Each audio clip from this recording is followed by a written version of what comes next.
When 2 full years had passed, Pharaoh had a dream. He was standing by the Nile, when out of the river there came up 7 cows, sleek and fat, and they grazed among the reeds. After them, 7 other cows, ugly and gaunt, came up out of the Nile and stood beside those on the riverbank. And the cows that were ugly and gaunt ate up the 7 sleek, fat cows. Then Pharaoh woke up. He fell asleep again and had a second dream. 7 heads of grain, healthy and good, were growing on a single stalk. After them, 7 other heads of grain sprouted, thin and scorched by the east wind. The thin heads of grain swallowed up the 7 healthy, full heads. Then Pharaoh woke up. It had been a dream. In the morning his mind was troubled, so he sent for all the magicians and wise men of Egypt. Pharaoh told them his dreams, but no one could interpret them for him. Then the chief cupbearer said to Pharaoh, "Today I am reminded of my shortcomings. Pharaoh was once angry with his servants, and he imprisoned me and the chief baker in the house of the captain of the guard. Each of us had a dream the same night, and each dream had a meaning of its own. Now a young Hebrew was there with us, a servant of the captain of the guard. We told him our dreams, and he interpreted them for us, giving each man the interpretation of his dream. And things turned out exactly as he interpreted them to us. I was restored to my position, and the other man was impaled. So Pharaoh sent for Joseph, and he was quickly brought from the dungeon. When he had shaved and changed his clothes, he came before Pharaoh. Pharaoh said to Joseph, "I had a dream, and no one can interpret it. But I have heard it said of you that when you hear a dream, you can interpret it." "I cannot do it," Joseph replied to Pharaoh. "But God will give Pharaoh the answer he desires." Then Pharaoh said to Joseph, "In my dream I was standing on the bank of the Nile, when out of the river there came up 7 cows, fat and sleek, and they grazed among the reeds. After them 7 other cows came up, scrawny and very ugly and lean. I had never seen such ugly cows in all the land of Egypt. The lean, ugly cows ate up the 7 fat cows that came up first. But even after they ate them, no one could tell that they had done so. They looked just as ugly as before. Then I woke up. In my dream I saw 7 heads of grain, full and good, growing on a single stalk. After them, 7 other heads sprouted, withered and thin and scorched by the east wind. The thin heads of grain swallowed up the 7 good heads. I told this to the magicians, but none of them could explain it to me." Then Joseph said to Pharaoh, "The dreams of Pharaoh are one and the same. God has revealed to Pharaoh what he is about to do. The 7 good cows are 7 years, and the 7 good heads of grain are 7 years. It is one and the same dream. The 7 lean, ugly cows that came up afterward are 7 years, and so are the 7 worthless heads of grain scorched by the east wind. They are 7 years of famine. It is just as I said to Pharaoh. God has shown Pharaoh what he is about to do. 7 years of great abundance are coming throughout the land of Egypt, but 7 years of famine will follow them. Then all the abundance in Egypt will be forgotten, and the famine will ravage the land. The abundance in the land will not be remembered, because the famine that follows it will be so severe. The reason the dream was given to Pharaoh in 2 forms is that the matter has been firmly decided by God, and God will do it soon. And now let Pharaoh look for a discerning and wise man and put him in charge of the land of Egypt. Let Pharaoh appoint commissioners over the land to take 1/5 of the harvest of Egypt during the 7 years of abundance. They should collect all the food of these good years that are coming and store up the grain under the authority of Pharaoh, to be kept in the cities for food. This food should be held in reserve for the country, to be used during the 7 years of famine that will come upon Egypt, so that the country may not be ruined by the famine." The plan seemed good to Pharaoh and to all his officials. So Pharaoh asked them, "Can we find anyone like this man, one in whom is the Spirit of God?" Then Pharaoh said to Joseph, "Since God has made all this known to you, there is no one so discerning and wise as you. You shall be in charge of my palace, and all my people are to submit to your orders. Only with respect to the throne will I be greater than you." So Pharaoh said to Joseph, "I hereby put you in charge of the whole land of Egypt." Then Pharaoh took his signet ring from his finger and put it on Joseph's finger. He dressed him in robes of fine linen and put a gold chain around his neck. He had him ride in a chariot as his second in command, and people shouted before him, "Make way!" Thus he put him in charge of the whole land of Egypt. Then Pharaoh said to Joseph, "I am Pharaoh, but without your word no one will lift hand or foot in all Egypt." Pharaoh gave Joseph the name Zaphenath-Paneah and gave him Asenath, daughter of Potipharah, priest of On, to be his wife. And Joseph went throughout the land of Egypt. Joseph was 30 years old when he entered the service of Pharaoh, king of Egypt. And Joseph went out from Pharaoh's presence and traveled throughout Egypt. During the 7 years of abundance, the land produced plentifully. Joseph collected all the food produced in those 7 years of abundance in Egypt and stored it in the cities. In each city he put the food grown in the fields surrounding it. Joseph stored up huge quantities of grain, like the sand of the sea. It was so much that he stopped keeping records because it was beyond measure. Before the years of famine came, 2 sons were born to Joseph by Asenath, daughter of Potipharah, priest of On. Joseph named his firstborn Manasseh and said, "It is because God has made me forget all my trouble and all my father's household." The second son he named Ephraim and said, "It is because God has made me fruitful in the land of my suffering." The 7 years of abundance in Egypt came to an end, and the 7 years of famine began, just as Joseph had said. There was famine in all the other lands, but in the whole land of Egypt there was food. When all Egypt began to feel the famine, the people cried to Pharaoh for food. Then Pharaoh told all the Egyptians, "Go to Joseph and do what he tells you." When the famine had spread over the whole country, Joseph opened all the storehouses and sold grain to the Egyptians, for the famine was severe throughout Egypt. And all the world came to Egypt to buy grain from Joseph, because the famine was severe everywhere. When Jacob learned that there was grain in Egypt, he said to his sons, "Why do you just keep looking at each other?" He continued, "I have heard that there is grain in Egypt. Go down there and buy some for us so that we may live and not die."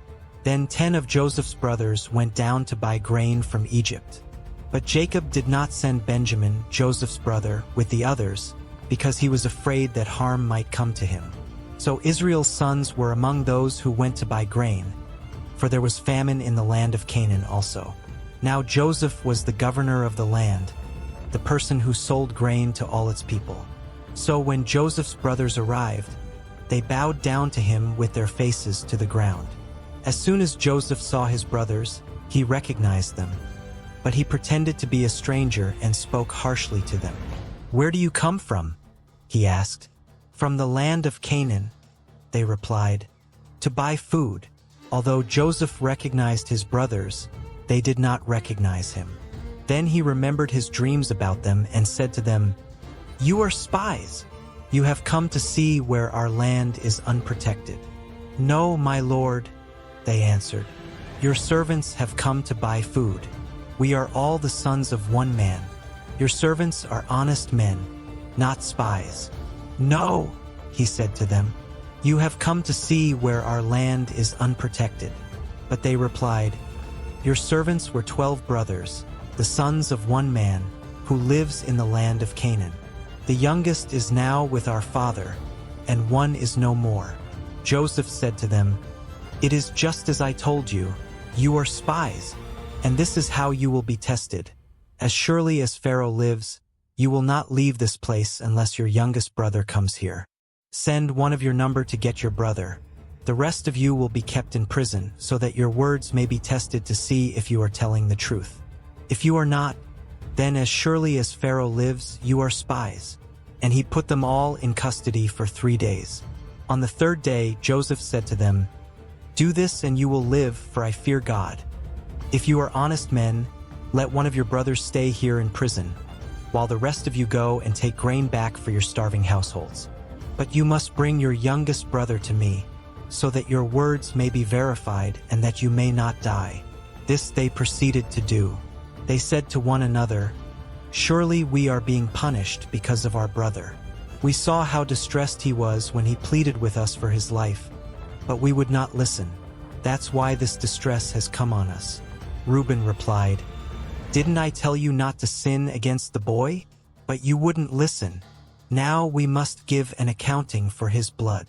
They did not realize that Joseph could understand them, since he was using an interpreter. He turned away from them and began to weep, but then came back and spoke to them again. He had Simeon taken from them and bound before their eyes. Joseph gave orders to fill their bags with grain, to put each man's silver back in his sack, and to give them provisions for their journey. After this was done for them, they loaded their grain on their donkeys and left.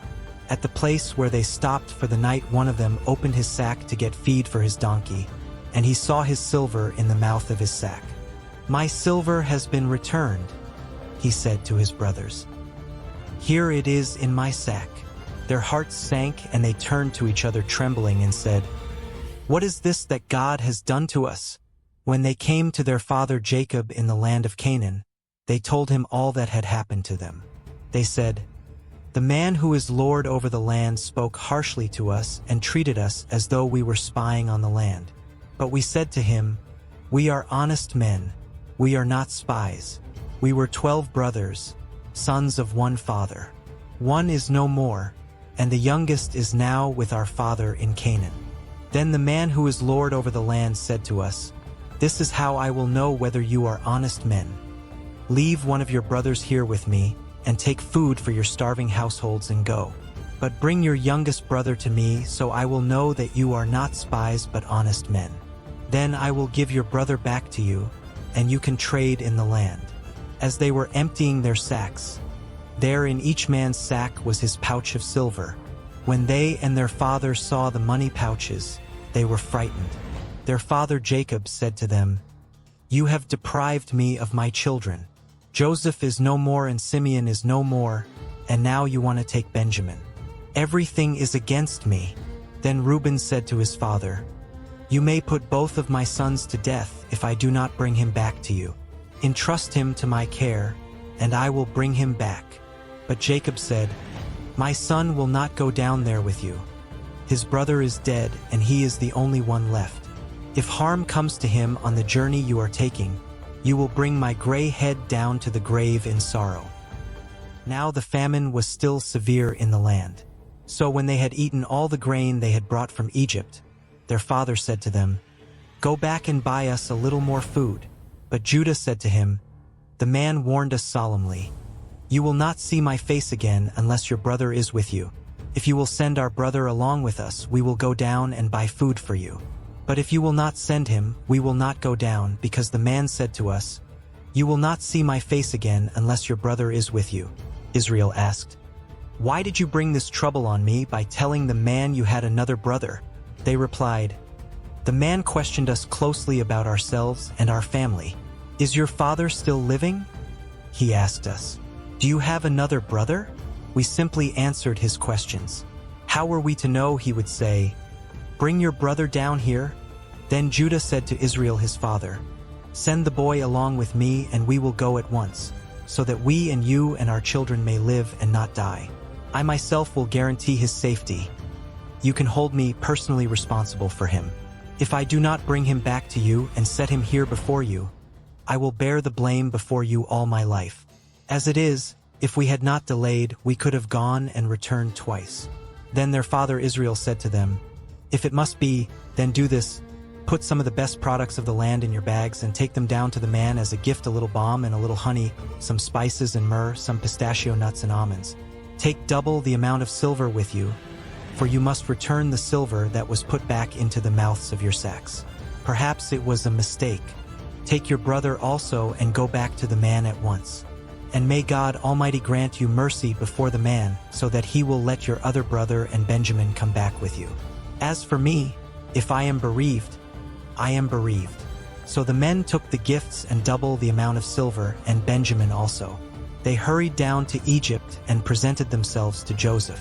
When Joseph saw Benjamin with them, he said to the steward of his house, "Take these men to my house, slaughter an animal and prepare a meal. They are to eat with me at noon." The man did as Joseph told him and took the men to Joseph's house. Now the men were frightened when they were taken to his house. They thought, "We were brought here because of the silver that was put back into our sacks the first time. He wants to attack us and overpower us and seize us as slaves and take our donkeys." So they went up to Joseph's steward and spoke to him at the entrance to the house. "We beg your pardon, our lord," they said. "We came down here the first time to buy food, but at the place where we stopped for the night, we opened our sacks and each of us found his silver the exact weight in the mouth of his sack. So we have brought it back with us. We have also brought additional silver with us to buy food. We don't know who put our silver in our sacks." "It's all right," he said. "Don't be afraid. Your God, the God of your father, has given you treasure in your sacks. I received your silver." Then he brought Simeon out to them. The steward took the men into Joseph's house, gave them water to wash their feet, and provided fodder for their donkeys.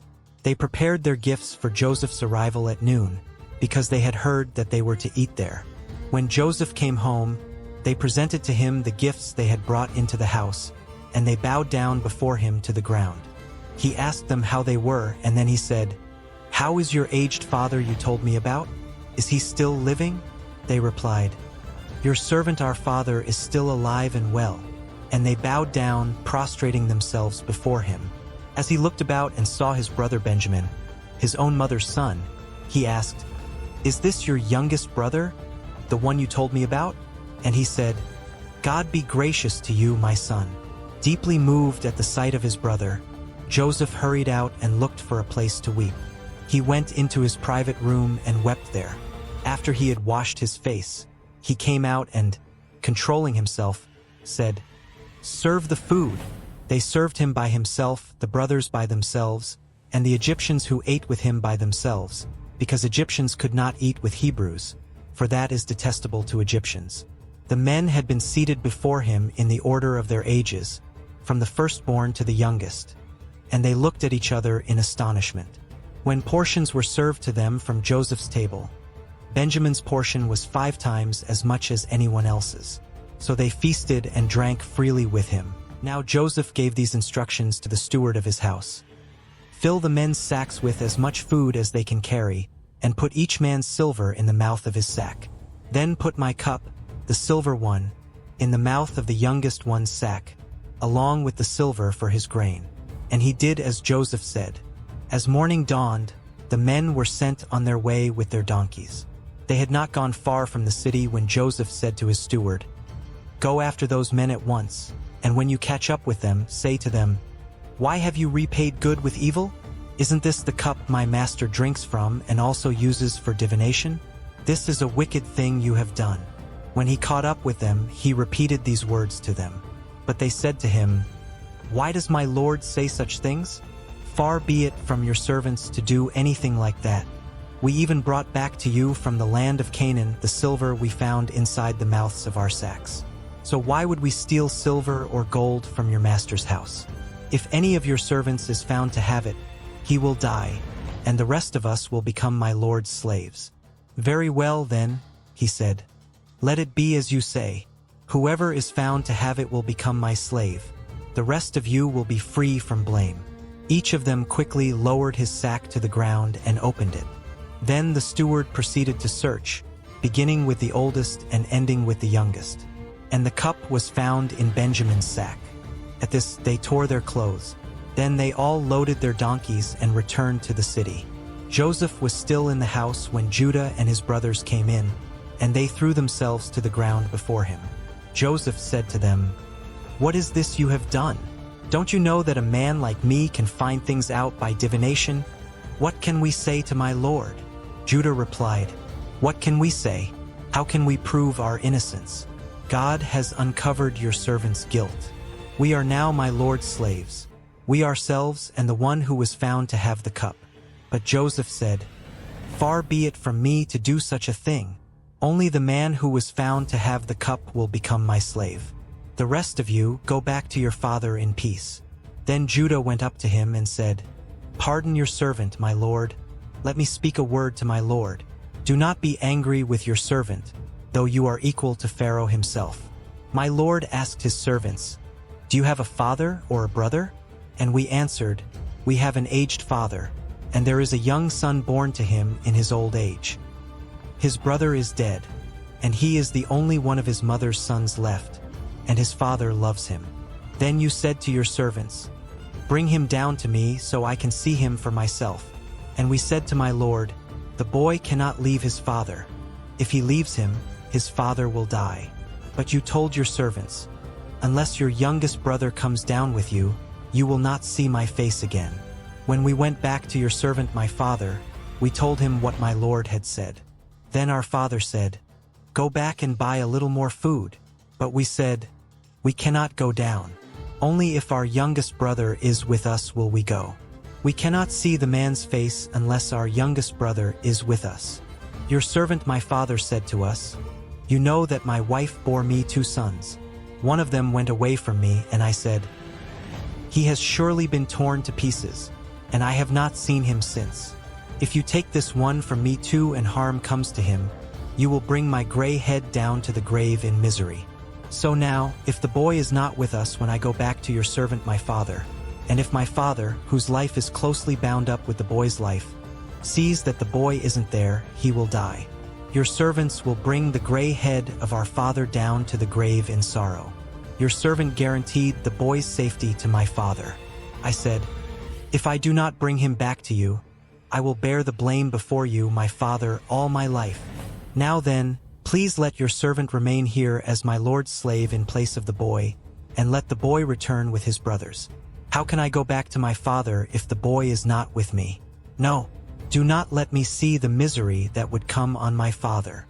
Then Joseph could no longer control himself before all his attendants, and he cried out, "Have everyone leave my presence."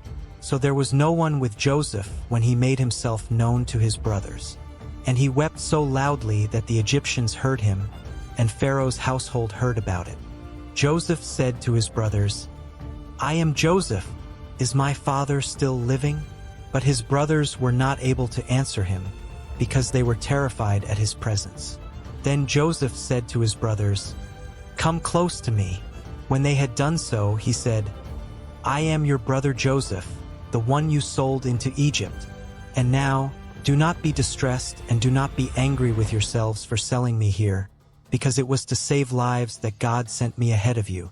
For 2 years now there has been famine in the land, and for the next 5 years there will be no plowing and reaping. But God sent me ahead of you to preserve for you a remnant on earth and to save your lives by a great deliverance. So then it was not you who sent me here, but God. He made me father to Pharaoh, lord of his entire household and ruler of all Egypt.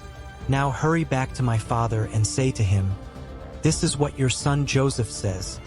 God has made me lord of all Egypt. Come down to me, don't delay. You shall live in the region of Goshen and be near me, you, your children and grandchildren, your flocks and herds, and all you have. I will provide for you there, because 5 years of famine are still to come. Otherwise, you and your household and all who belong to you will become destitute. You can see for yourselves, and so can my brother Benjamin, that it is really I who am speaking to you. Tell my father about all the honor accorded me in Egypt and about everything you have seen. And bring my father down here quickly." Then he threw his arms around his brother Benjamin and wept, and Benjamin embraced him, weeping, and he kissed all his brothers and wept over them. Afterward his brothers talked with him. When the news reached Pharaoh's palace that Joseph's brothers had come, Pharaoh and all his officials were pleased. Pharaoh said to Joseph, "Tell your brothers, do this, load your animals and return to the land of Canaan and bring your father and your families back to me. I will give you the best of the land of Egypt, and you can enjoy the fat of the land." You are also directed to tell them, "Do this, take some carts from Egypt for your children and your wives and get your father and come. Never mind about your belongings, because the best of all Egypt will be yours." So the sons of Israel did this. Joseph gave them carts as Pharaoh had commanded, and he also gave them provisions for their journey. To each of them he gave new clothing, But to Benjamin he gave 300 shekels of silver and 5 sets of clothes. And this is what he sent to his father: 10 donkeys loaded with the best things of Egypt, and 10 female donkeys loaded with grain and bread and other provisions for his journey. Then he sent his brothers away, and as they were leaving he said to them, "Don't quarrel on the way." So they went up out of Egypt and came to their father Jacob in the land of Canaan. They told him, "Joseph is still alive. In fact, he is ruler of all Egypt." Jacob was stunned. He did not believe them. But when they told him everything Joseph had said to them, and when he saw the carts Joseph had sent to carry him back, the spirit of their father Jacob revived. And Israel said, "I'm convinced my son Joseph is still alive. I will go and see him before I die." So Israel set out with all that was his, and when he reached Beersheba, he offered sacrifices to the God of his father Isaac. And God spoke to Israel in a vision at night and said, "Jacob, Jacob." "Here I am," he replied. "I am God, the God of your father," he said. "Do not be afraid to go down to Egypt, for I will make you into a great nation there. I will go down to Egypt with you, and I will surely bring you back again. And Joseph's own hand will close your eyes." Then Jacob left Beersheba, and Israel's sons took their father Jacob and their children and their wives in the carts that Pharaoh had sent to transport him. So Jacob and all his offspring went to Egypt, taking with them their livestock and the possessions they had acquired in Canaan. Jacob brought with him to Egypt his sons and grandsons and his daughters and granddaughters, all his offspring. These are the names of the sons of Israel, Jacob and his descendants, who went to Egypt. Reuben, the firstborn of Jacob. The sons of Reuben: Hanok, Palu, Hezron, and Carmi. The sons of Simeon: Jemuel, Jamin, Ohad, Jachin, Zohar, and Shaul the son of a Canaanite woman. The sons of Levi: Gershon, Kohath, and Merari. The sons of Judah: Er, Onan, Shelah, Perez, and Zerah, but Er and Onan had died in the land of Canaan. The sons of Perez: Hezron and Hamel.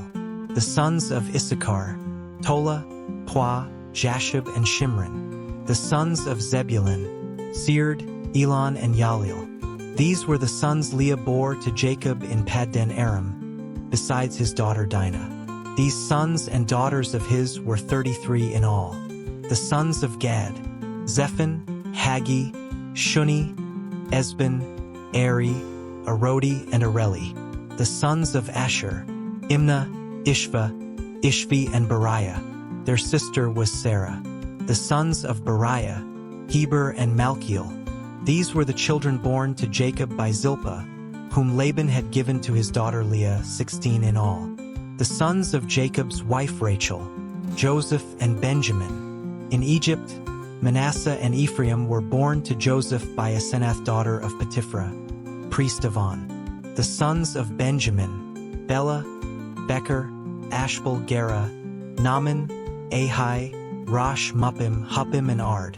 These were the sons of Rachel who were born to Jacob, 14 in all. The son of Dan: Hushim. The sons of Naphtali: Jaziel, Guni, Jezer, and Shillem. These were the sons born to Jacob by Bilhah, whom Laban had given to his daughter Rachel, 7 in all. All those who went to Egypt with Jacob, those who were his direct descendants, not counting his sons' wives, numbered 66 persons. With the 2 sons who had been born to Joseph in Egypt, the members of Jacob's family, which went to Egypt, were 70 in all.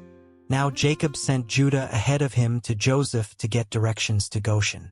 When they arrived in the region of Goshen, Joseph had his chariot made ready and went to Goshen to meet his father, Israel. As soon as Joseph appeared before him, he threw his arms around his father and wept for a long time. Israel said to Joseph, "Now I am ready to die, since I have seen for myself that you are still alive." Then Joseph said to his brothers and to his father's household, "I will go up and speak to Pharaoh and will say to him, 'My brothers and my father's household, who were living in the land of Canaan, have come to me. The men are shepherds. They tend livestock, and they have brought along their flocks and herds and everything they own. When Pharaoh calls you in and asks, "What is your occupation?" You should answer, "Your servants have tended livestock from our boyhood on, just as our fathers did." Then you will be allowed to settle in the region of Goshen, for all shepherds are detestable to the Egyptians. Joseph went and told Pharaoh, "My father and brothers, with their flocks and herds and everything they own, have come from the land of Canaan and are now in Goshen." He chose 5 of his brothers and presented them before Pharaoh.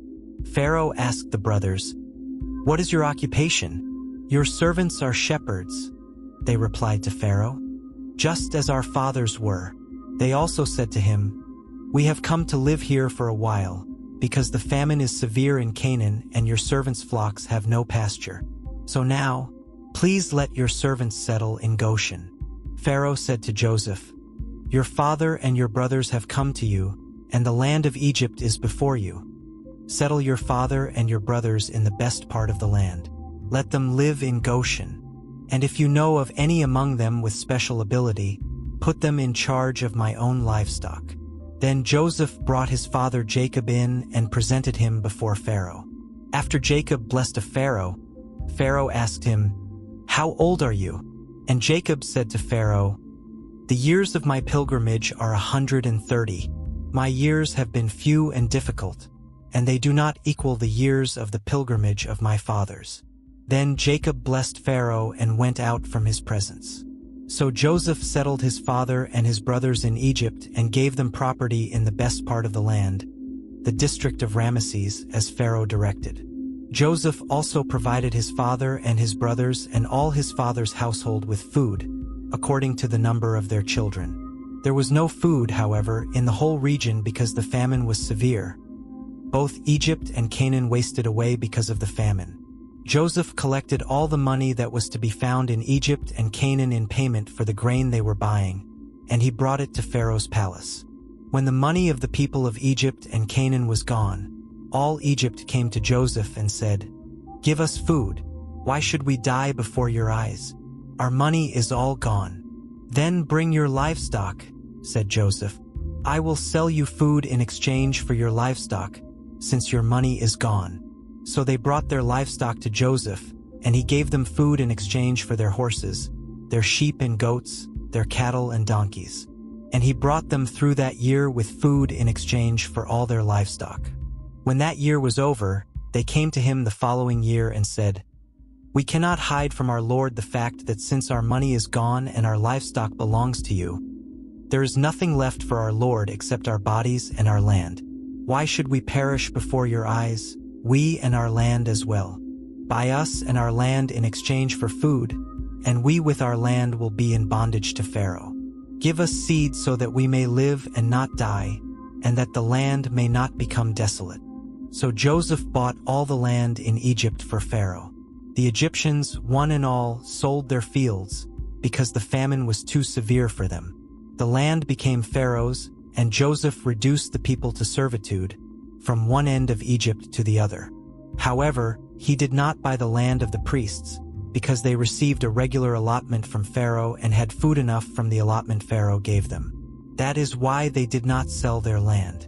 Joseph said to the people, "Now that I have bought you and your land today for Pharaoh, here is seed for you so you can plant the ground. But when the crop comes in, give a fifth of it to Pharaoh. The other 4/5 you may keep as seed for the fields and as food for yourselves and your households and your children.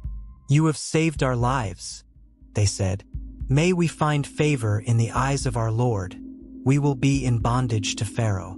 So Joseph established it as a law concerning land in Egypt, still in force today, that a fifth of the produce belongs to Pharaoh. It was only the land of the priests that did not become Pharaoh's. Now the Israelites settled in Egypt in the region of Goshen. They acquired property there and were fruitful and increased greatly in number. Jacob lived in Egypt 17 years, and the years of his life were 147. When the time drew near for Israel to die, he called for his son Joseph and said to him, "If I have found favor in your eyes, put your hand under my thigh and promise that you will show me kindness and faithfulness. Do not bury me in Egypt, but when I rest with my fathers, carry me out of Egypt and bury me where they are buried." "I will do as you say," he said. "Swear to me," he said. Then Joseph swore to him, and Israel worshipped as he leaned on the top of his staff. Some time later Joseph was told, "Your father is ill." So he took his 2 sons Manasseh and Ephraim along with him. When Jacob was told, "Your son Joseph has come to you," Israel rallied his strength and sat up on the bed. Jacob said to Joseph, "God Almighty appeared to me at Luz in the land of Canaan, and there he blessed me and said to me, 'I am going to make you fruitful and increase your numbers. I will make you a community of peoples, and I will give this land as an everlasting possession to your descendants after you. Now then, your 2 sons born to you in Egypt before I came to you here will be reckoned as mine. Ephraim and Manasseh will be mine, just as Reuben and Simeon are mine. Any children born to you after them will be yours. In the territory they inherit they will be reckoned under the names of their brothers. As I was returning from Paddan, to my sorrow Rachel died in the land of Canaan while we were still on the way, a little distance from Ephraim. So I buried her there beside the road to Ephraim, that is, Bethlehem. When Israel saw the sons of Joseph, he asked, 'Who are these?' 'They are the sons God has given me here,' Joseph said to his father. Then Israel said, 'Bring them to me so I may bless them.' Now Israel's eyes were failing because of old age, and he could hardly see. So Joseph brought his sons close to him, and his father kissed them and embraced them. Israel said to Joseph, 'I never expected to see your face again, and now God has allowed me to see your children too.' Then Joseph removed them from Israel's knees and bowed down with his face to the ground. And Joseph took both of them, Ephraim on his right toward Israel's left hand and Manasseh on his left toward Israel's right hand, and brought them close to him. But Israel reached out his right hand and put it on Ephraim's head, though he was the younger, and crossing his arms, he put his left hand on Manasseh's head, even though Manasseh was the firstborn. Then he blessed Joseph and said, 'May the God before whom my fathers, Abraham and Isaac, walked faithfully, the God who has been my shepherd all my life to this day, the angel who has delivered me from all harm, may he bless these boys, may they be called by my name, and the names of my fathers Abraham and Isaac, and may they increase greatly on the earth.' When Joseph saw his father placing his right hand on Ephraim's head, he was displeased. So he took hold of his father's hand to move it from Ephraim's head to Manasseh's head. Joseph said to him, 'No, my father, this one is the firstborn. Put your right hand on his head.' But his father refused and said, 'I know, my son, I know. He too will become a people, and he too will become great. Nevertheless, his younger brother will be greater than he, and his descendants will become a group of nations.' He blessed them that day and said, 'In your name will Israel pronounce this blessing. May God make you like Ephraim and Manasseh.' So he put Ephraim ahead of Manasseh. Then Israel said to Joseph, 'I am about to die, but God will be with you and take you back to the land of your fathers. And to you I give one more ridge of land than to your brothers, the ridge I took from the Amorites with my sword and my bow.' Then Jacob called for his sons and said, 'Gather around so I can tell you what will happen to you in days to come. Assemble and listen, sons of Jacob. Listen to your father Israel. Reuben, you are my firstborn, my might, the first sign of my strength, excelling in honor, excelling in power. Turbulent as the waters, you will no longer excel, for you went up onto your father's bed, onto my couch and defiled it. Simeon and Levi are brothers. Their swords are weapons of violence. Let me not enter their council.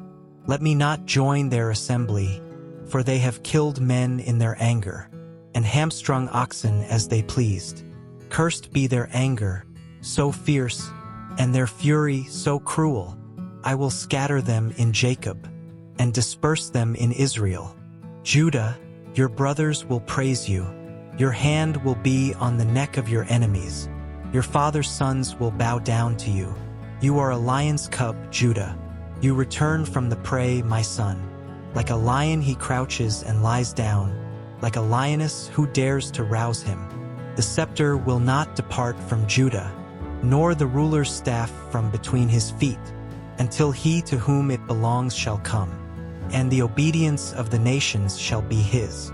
He will tether his donkey to a vine, his colt to the choicest branch. He will wash his garments in wine, his robes in the blood of grapes. His eyes will be darker than wine, his teeth whiter than milk. Zebulun will live by the seashore, and become a haven for ships.